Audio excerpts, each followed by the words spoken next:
about to continue our tour of Raleigh's accessible treasures. So let's get started. So welcome to our state capitol.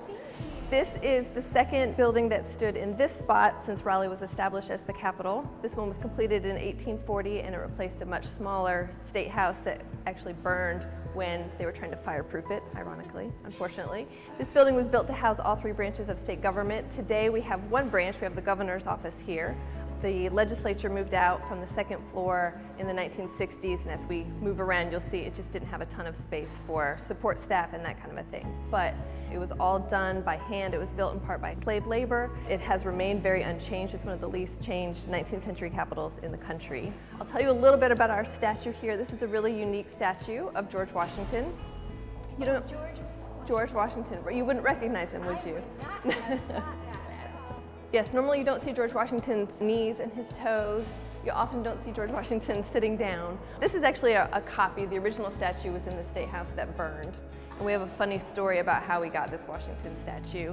After the War of 1812, patriotic feelings were at an all-time high, and North Carolina thought, what better way to honor our country than to have a statue of the first president. Some of our state leaders consulted with Thomas Jefferson, who was thought to have a very good opinion of the arts and could make some recommendations. And so he said, you need to hire this young Italian sculptor, Antonio Canova.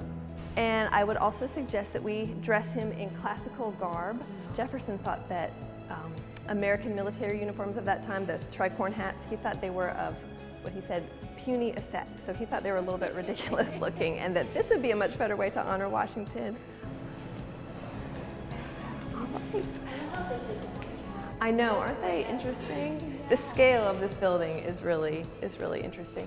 In this case, we have a couple of the things that were saved from the fire from the State House. This is what the original building looked like, the key to the door and some of the bricks and that sort of thing. And here's a little piece of that original statue. Oh my goodness, that is the key. You gotta look up while you're in here because it is beautiful. It's hard to believe that when this building opened, it was the tallest building in the city. So are these influential people around North Carolina? So part of what we do as the historic site side of the building is we put on exhibits. And this is one that we're just borrowing from the Craven County Arts Council, and it's called Composition Craven, and they're just people, regular people in Craven County, and so it's a photograph of them, and then they have what they're calling a verbal portrait, and they just sort of gave a little explanation. They could talk about anything. We thought it would be a kind of a neat thing to display just different people, all walks of life, and just different people who live in our state. Well, this is the House of Representatives chamber, and so our legislature met here from 1840 until 1961 was the last session that they had here. And we always like to talk about Lillian Exum Clement, who is your girl because she's from Buncombe County. She was the first female elected to serve in North Carolina's legislature and actually any legislature in the South. Governor Cooper took his oath of office in this room, and Governor McCrory before him. So, and governors will use it for bill signings, press conferences, that kind of a thing. So it still does get used from time to time. So a similar setup over here, although we only have 50 senators. They have their individual desks, but you still have the top spot for when the building opened was the Speaker of the Senate, although today that's the Lieutenant Governor. So they preside over the Senate. The next desk there is for the clerks, and then the curved table on the floor, that would be the newspaper reporter's table. So they actually had a good spot up there, and they could hear everything that was happening and kind of get the news out to the people. We have this one desk set up here with some items on it. We're just trying to make the point of how little space they would have had. So his hat would have been on the desk, because of course a gentleman would not wear his hat in the chamber. And then a question that we often get are about the little box of sand there. People always ask, is there a cat here? But it's very glamorous. It's a spit box. So of course we talk about North Carolina being a tobacco producing state, and a lot of the legislators being farmers and growing tobacco, and how things have changed over time and that kind of a thing.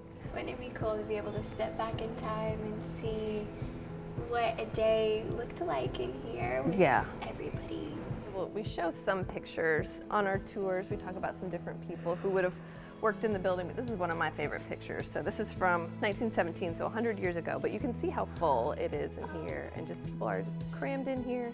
It does kind of give you a better idea of how busy it would have been. worked with Access North Carolina and kind of made a ramp to come on so there's easier access onto the square, and then the ramp into the building. The way they designed it was so clever because you would never guess that it wasn't always there. It was very streamlined. So, yeah, and it can be really difficult for architects to figure out the best way, especially with something so old. But Sure. They've done a really good job. I'm pretty impressed. Well, good. Good. I'm so glad to hear that. It looks